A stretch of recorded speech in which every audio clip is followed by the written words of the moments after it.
Alexis AV Talk. Let's talk about workforce development. Alexis AV Rock. You're invited to the #1 event with Alexis Labroy.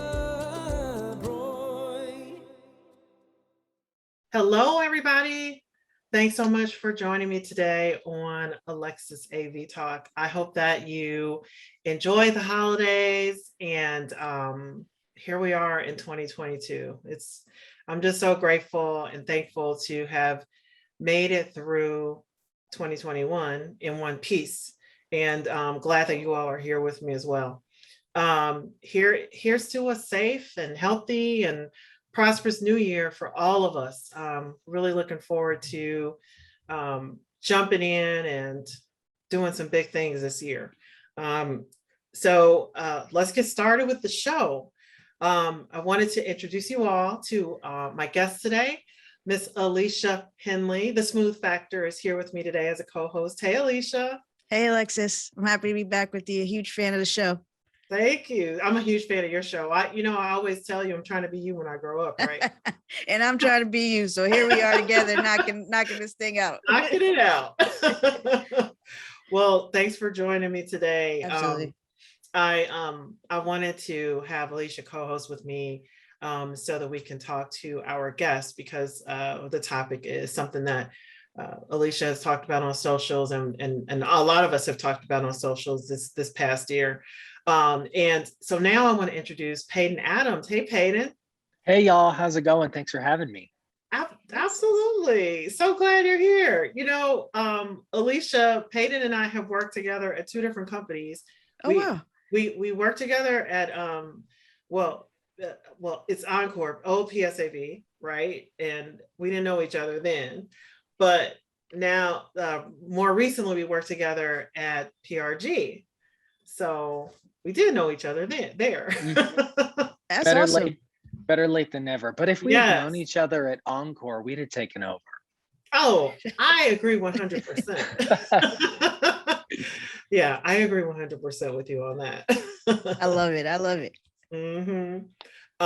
So Payden, tell us what you're up to. Tell us where you are and what you do and who you are.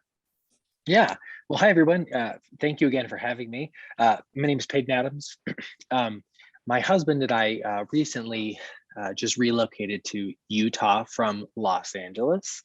Wow. Yeah, I know. That is a huge change, but I'm sure we'll get into that later. Yeah. A big old culture shift, if I would put it politely. But currently I work as the producer and senior director of entertainment and production for the Utah Jazz, which is, I know it sounds corny, but is literally like a dream job. It's the perfect culmination of everything I've worked on over the past number of years. So I'm super grateful to have this. Relocating here worked out great for us. My husband works for NBC Universal. He does production and creative talent for all the late night shows in New York City, like Seth Meyers, SNL. Cool. And then all the West Coast lifestyle networks like A&E, Bravo, Sci-Fi. So we're both still very much deeply entrenched in the entertainment industry. Just we get to do it from the beauty of Salt Lake City, Utah. Nice. Powered couple. I love it. Yeah. It's so funny. I was looking at your LinkedIn, and you guys did some cool decorations for Halloween. Yeah. Oh, so when we initially moved to Los Angeles, it was because I had a role at Walt Disney Imagineering. I worked in like entertainment, where we would, create all of the shows or events, happenings, big event corporate shows and things like that for the parks and resorts, cruise lines around the world. So like highly immersive theming is like kind of just what I live for, which is what we all live for. There's nothing special about me. We all feel that way on this call. So it was so nice to be able to just translate it to my own home in like, in a way that is nothing more than what my creative vision wants it to be. So it was a lot of fun. That's cool. I got to see this Halloween setup. Yeah. It sounds like it was next level. Sounds like it was a next level house project, immersive Halloween thing going on. Yeah. It was post-worthy for sure. Yeah. Mm-hmm. Sweet. So how did you get this dream job? How did you how did you land at the Utah Jazz? How did that happen? Yeah, so we the proverbial COVID of 2020 made us all kind of reassess where we were at in our lives and what we wanted. I think it's nothing profound me saying that. But we found ourselves still fortunate to work throughout the pandemic, and which is actually when I got to know Alexis the most, was actually our work during the pandemic. But during that time and working from a 1-bedroom apartment in Los Angeles, I think y'all can totally empathize with me and what that's like. And between 2 cats, a dog, and 2 husbands, it just wasn't really that great. So we decided to go visit my parents, who actually I grew up here in Utah, just moved away a very long time ago. We came to just visit them. They live on a farm out in rural Utah. And we ended up just loving every second of being here, being our own family again. So started looking for new roles. Something we'll probably touch on later, but I actually found this role via LinkedIn, which I am a huge advocate of LinkedIn. I think it's one of the most fantastic tools at our discretion, or at our fingertips. As long as you can figure out how to cut through all the garbage, it is a very valuable tool that can be used for job seekers. So I found the role, had some great conversations with people who already worked at the organization, letting them know who I was, what my experience was. But I was really fortunate that they were looking for someone who came from TV, film, and immersive entertainment experiences, and specifically someone with a Disney background. So when I talked about how this like ping pong ball life culmination of experience led me to this role perfectly, that's really what happened. So yeah, that's kind of what brought us here and how I came to be in this role, and yeah, how I look to keep growing in it. That's exciting. Alex, I'm just gonna hop in here because I'm like super intrigued now. But you said you're throwing out Disney, you're throwing out PSAV, and all these different things. Where did you start? Because I mean, I think we all go through this ping pong effect, and we're all just finding our way, and then we ultimately kind of, if we're lucky, we land that dream job, right? Yeah. But where did it start for you? Was it at Encore or PSAV, and then kind of going into Disney? Can you tell us a little bit more about that? Yeah, no, for me, I think I could actually pinpoint the beginning of my production career at age 16. My parents were huge advocates for us going out, getting life experience and expanding our futures. So at 16, my parents let me move out, and I relocated to another city about 3 hours away, where I took an apprenticeship working at a regional theater in production. So basically, as a 16-year-old kid, I got to be an apprentice and learn all aspects of production, from lighting design, costume, scenic, production management, stage management, all those things. So that was like the first taste of the production life that I was given. I grew up a performer, like many of us. When I went to school, I actually went to study musical theater.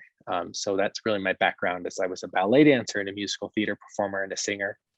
And as I kind of advanced through school, kind of realized that I didn't want the gypsy life. So started focusing a little bit more on production aspects of what we do, as well as creative direction, directing, a little more on the administrative side, a little less on the onstage side. So yeah, I think that was kind of where all that came from, but I would say it probably started when I was 16. Yeah. That makes a lot of sense. Okay. Yeah. I kind of jumped the gun on that. I'm sure you were going to get to the apprenticeship, Alexis, but no, I was like, wow, that's a lot of different things that has led to this. So I was like, how did this happen? Like, how did this, how did the story all come together? So that's exciting. But one thing you did mention is schooling, kind of when you were in school. And this is a conversation that I'm constantly like calling up Alexis, like, listen, in my time of transition, late or mid last year, Alexis was one of those people I was calling, like, girl, what do you think about this? Or, what do you think about this? Should I do this? Should I do that? Should I go back to school? Like, I legit called her and asked her that. Should I go back to school? A lot of jobs that were open required our bachelor's degree, or said you needed a bachelor's degree or some kind of experience to balance that out. And I've always been the person who's had the experience, but not necessarily the education. So your turn, Payden. Where do you think, the level of education is needed within production and AV overall? What's your perspective on that? Alexis shared that awesome video with me. And we should definitely throw that in the show notes, because we'll put a link. Yeah, it was awesome. But yeah, share that with the audience here, like your perspective on, should we go to trade school? Should we go to trade school? Should we get a bachelor's degree? Should we just say, hey, forget all of that? Maybe we just know some people in all the right places. Yeah. Man, it's such an interesting conversation, and which is why I'm so elated that you guys want to talk about it. I think I have very strong feelings because of my background. I'm a big advocate of school, right? I mean, if you have a desire to do something and you don't have the skills or the knowledge to do it, well, you gotta attain that somewhere, and then you just need to assess what makes the most sense for you. The apprenticeship, like I mentioned, that I took when I was 16, really is the reason. It was my foray, into everything, and the introduction that I needed. I was fortunate to have family members who kind of also work in production, so I kind of existed in the ether and kind of understood what was going on, but my specific experience is really what mattered the most. When it comes to college versus non-college, especially for job seekers, I am vehemently opposed to requiring degrees for a lot of roles, for reasons. I think you have to end up diving deeper into what the role is and what the responsibilities are to really understand if it makes sense to require a degree or not. If it's a finance-based role, a business-heavy role, or something that really focuses on a lot of skills that you would really only gain in statistics classes and finance classes, like, okay, fine, I can understand that. But when it comes to production, lighting design, scenic design, stage management, production management, all the logistical side of production, I do not think a degree is needed, because really it's you get that experience on the job site, working on shows, going through the motions. You don't learn that in school. You might learn the theory of it in school, but it doesn't teach you shit. What you really need is to do it, Same thing goes for performers. I spent a number of years in casting, working in casting for the Walt Disney Company. And the reality is either you do have the talent or you don't have the talent. And arguably a lot of the better training exists not in universities or schools, but through conservatories, things like that, especially for dance, Yeah. So it ends up being like a double-edged sword when you ask someone that question. But in my experience, I don't really think people necessarily need degrees. And if you do need a degree, it's obvious, the kinds of roles that would take it. So like designers, that is your art. It is what is coming out of your own creative mind, your creative genius. You can't teach creative genius in school. You can like hone the skills and give one tools to express that art. But yeah, I got your back, girl. I don't know that it's necessary. I think that's what we talked about too, Alicia, is, in some positions, maybe you do need the degree, and in others you don't. And especially, I've had a 180 kind of on this subject, right? Because when I graduated from high school, I didn't have a choice. It was college, my sisters, my brother, there was no choice. It was, this is what you're doing, go to school, go to college, university, wherever you're going to go, but you got to go somewhere, right? And so that was very much part of my parents and my family, their expectations.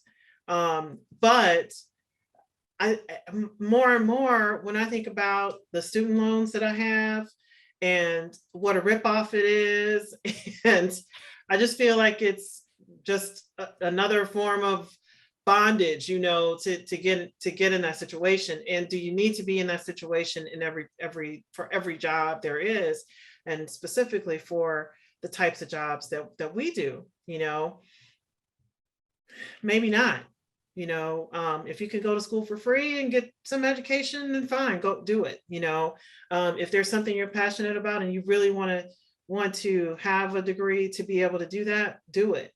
But for what we do, I don't know. I more and more over these last many years being in our industry, you know, and working with the people that I have worked with and seeing what their background has been and seeing the positions that they have been able to reach, it's just not the case for everybody. It's just not necessary for everybody. And, you know, I agree with you, Payden, you know, after interning and, you know, various internships and working in the theater and being a roadie for our theaters and, you know, pulling the equipment off the truck and setting up the shows, you know, after doing that, I don't think it's necessary for everybody. I just don't. Right. Well, Yeah. and so much of the work is industry specific. Where else are you going to learn how to, you know, orient a 50-foot LED wall, right? Like it's not something you're going to learn in school, you know, and if you do, you didn't go to school for theatrical production, you went to school for engineering, or Yeah. to be an electrician, or, you know, and then you found your way into the industry. And those are the Right. things that you learn on tour, just like you said. Yeah. And that's interesting that he made that point, because I've always felt like sometimes when I go to apply for something and it said a degree, it was a barrier. Like I automatically looked at it as like a barrier and like, damn, not again, you know, like, Yeah. and that's why I constantly still in my career now, I'm like, do I get a degree? Do I not get a degree? It's a constant back and forth because it's a requirement. And a few jobs back, that was a huge deal. Me and another woman were up for same position as in-house AV people. And one had the 4-year degree, one had the experience. And then it got tricky. They were like, oh, so there was like a gap of 8 months because we were both part-time during that period of time. And there was like an 8-month thing where they were deciding who to hire.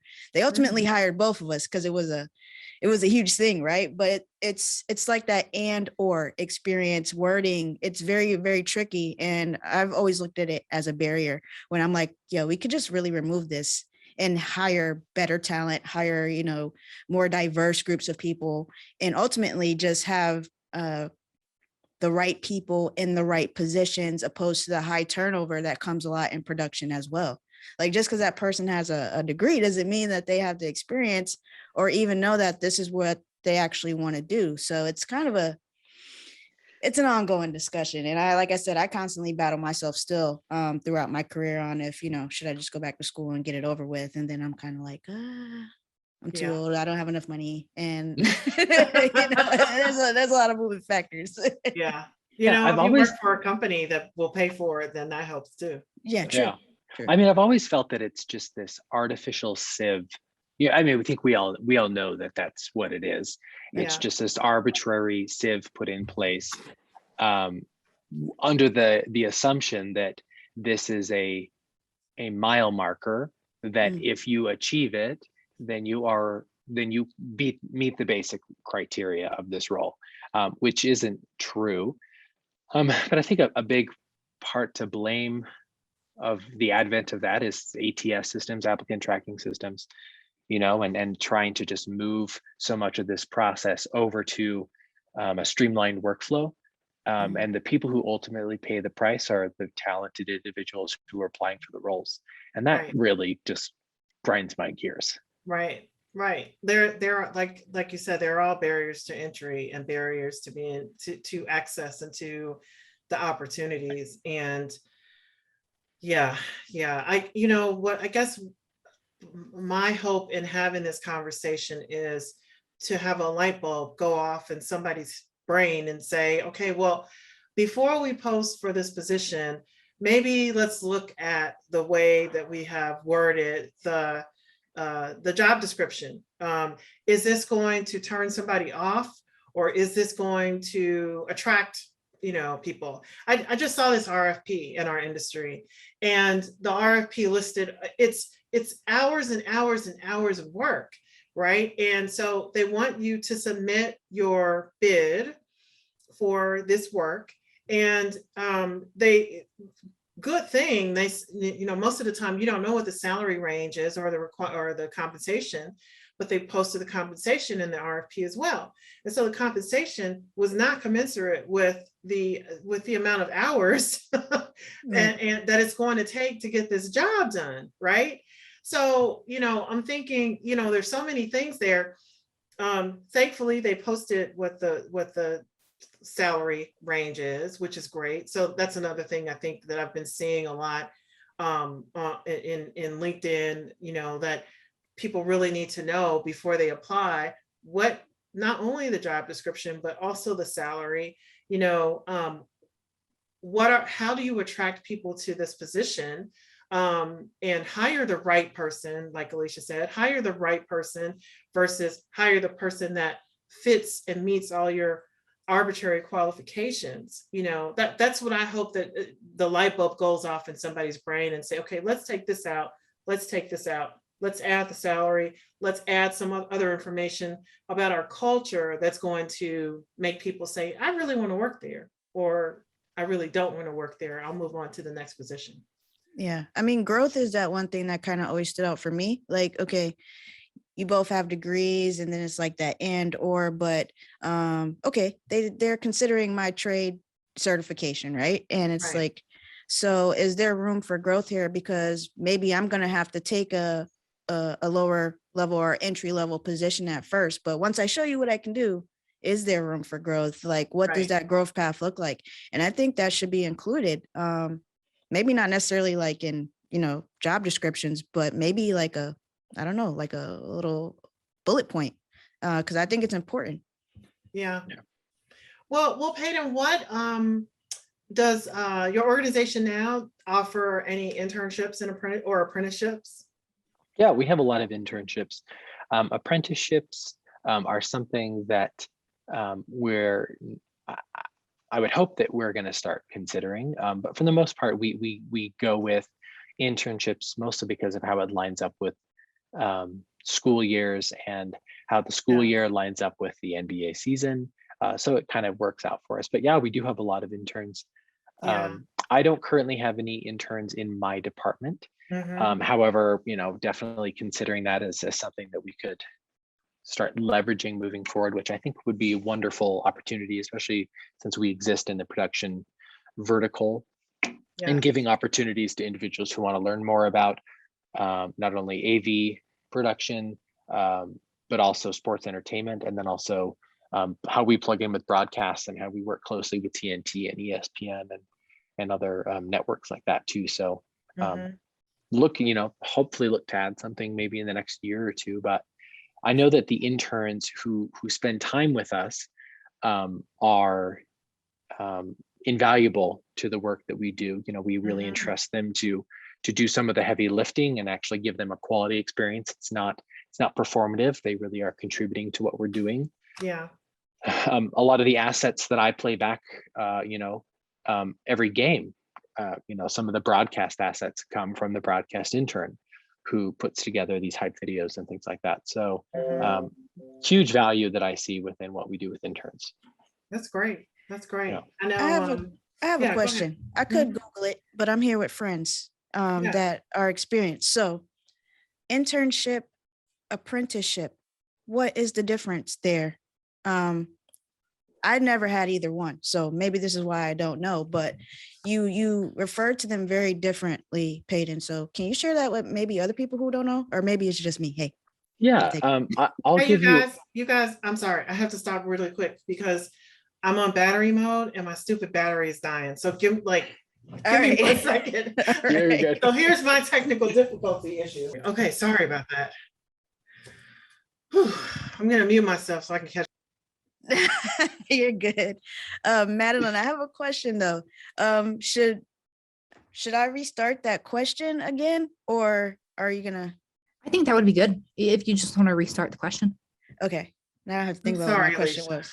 No, I'm you good. started it by being like, oh, you got me thinking by saying that, and then you ask the question. Okay.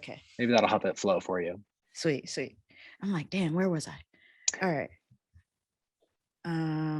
Yes, and I'm sorry, Alexis. Let me just ask one thing because we are amongst friends. I could probably just Google it, but Payden, you referenced internships and apprenticeship, and maybe I'm the only person who doesn't know the difference, but maybe there'll be somebody else out there that we can speak to as well. But can you speak a little bit more to that?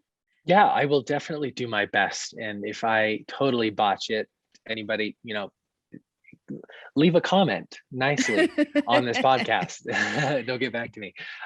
But apprenticeships typically happen under trade work, right? So those are things that you wouldn't go to school for, like a typical 4-year degree school. Like if you wanted to become a welder, right? You could become an apprentice to a welder. Things like that. And typically those are like learned trades that aren't typically taught in schools. Whereas internships exist more in the traditional verticals of curriculum-based education. So you could be a marketing intern, right? And you could basically be a marketing intern at just about any organization. And you'd have a basic understanding of what that entails for the most part.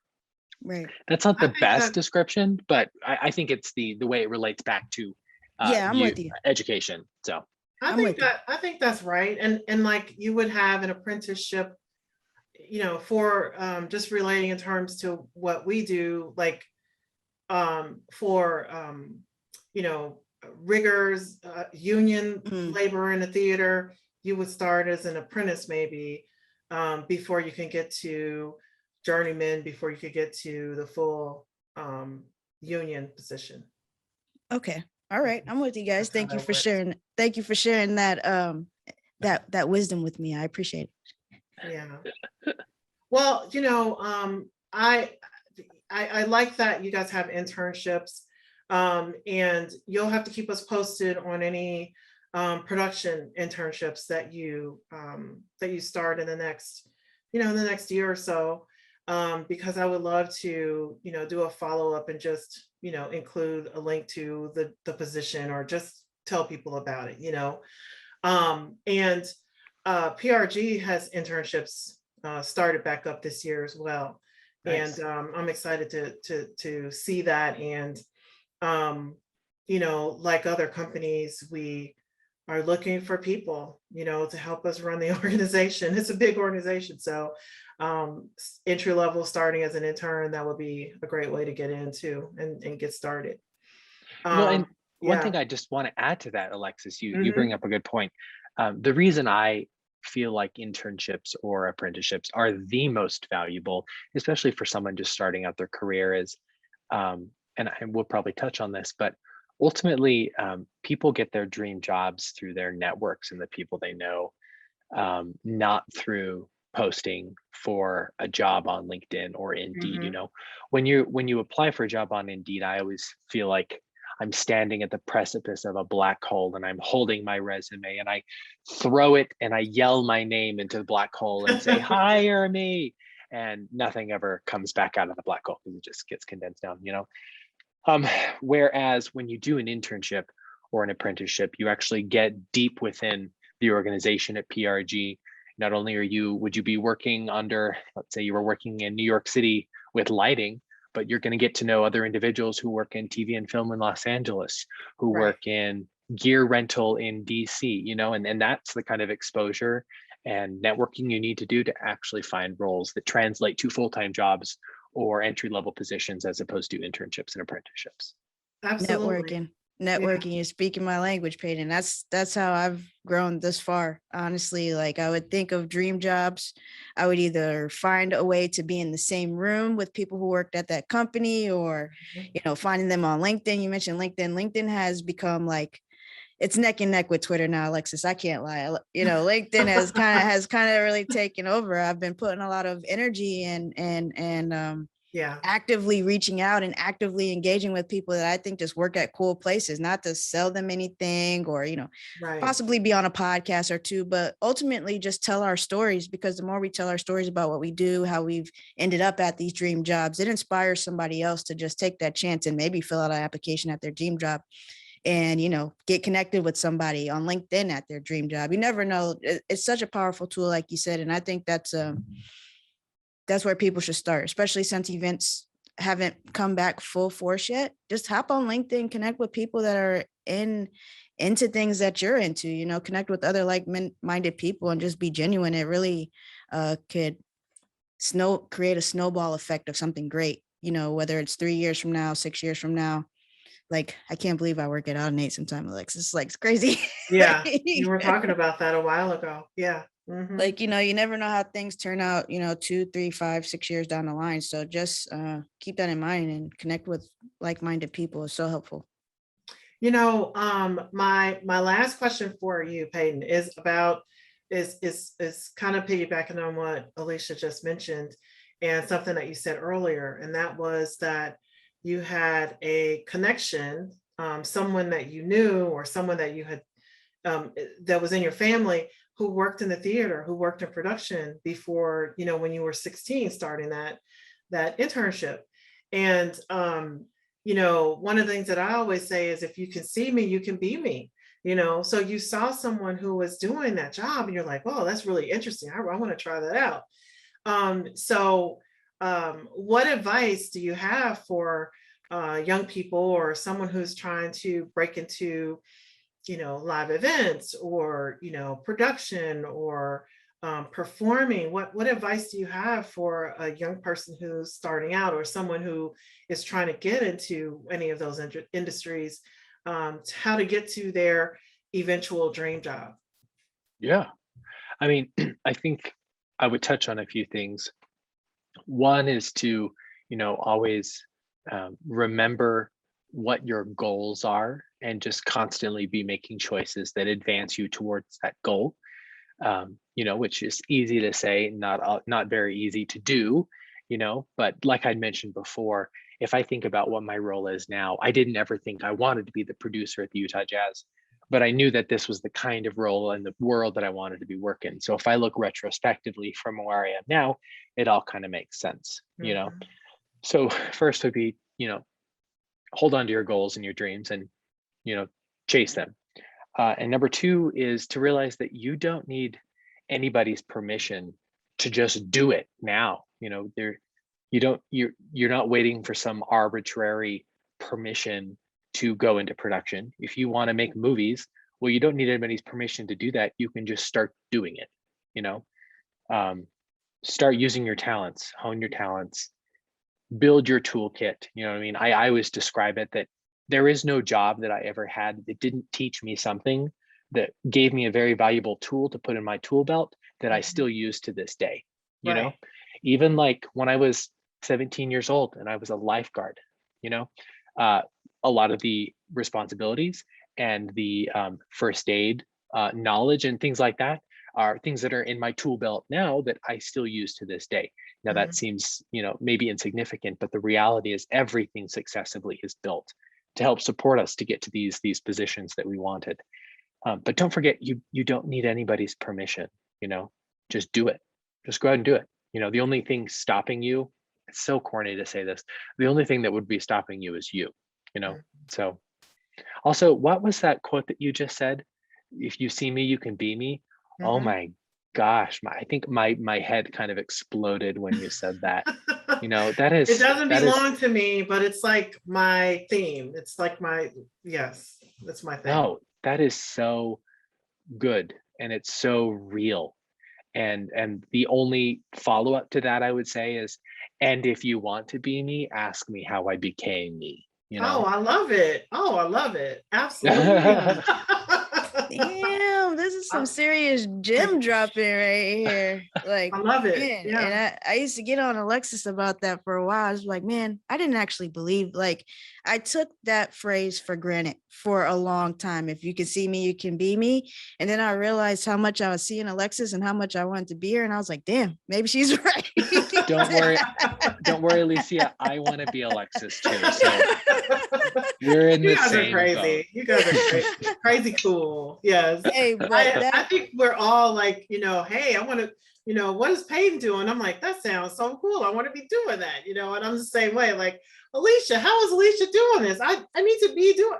I still want to be her when I grow up, but we all inspire each other, and that's what it's about. And letting people know that they can come to us and ask how we became who we are, or ask us about our roadmap. That is a huge, like, exclamation mark in my brain. Like, a lot of people don't reach out to people just because whatever reason they feel like, oh, maybe this person is too busy, they won't respond. But seriously, like, that simple act of reaching out can just open the door to so much. That's how me and Alexis got so close to how we are now. Like, I legit just reached out, like, you have a few seconds, and now we're talking for hours on the phone, once or twice a month, and it's simple, scary steps. Like, it's scary at first until you do it.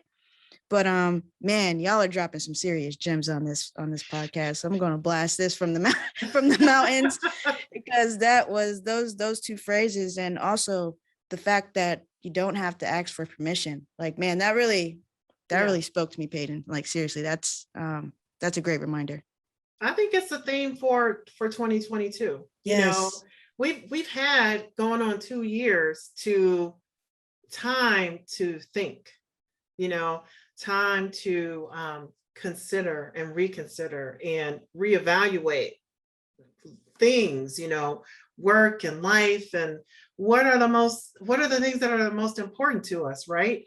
And so I think that's a great it's a great theme for 2022, is you don't need permission to do anything. You're only stopped by the things that you don't allow yourself to do, right? So it's a great theme for the new year. Do the things that you want to do, try everything, put yourself out there, connect with people. I'm so happy that I reached out to you, Payden, and I'm so happy that you did that video, because I was like, I got to talk to Payden. I got to talk to Payden about this and see if he wants to talk to the people, the AV people, about this. So I'm just really glad that you said yes.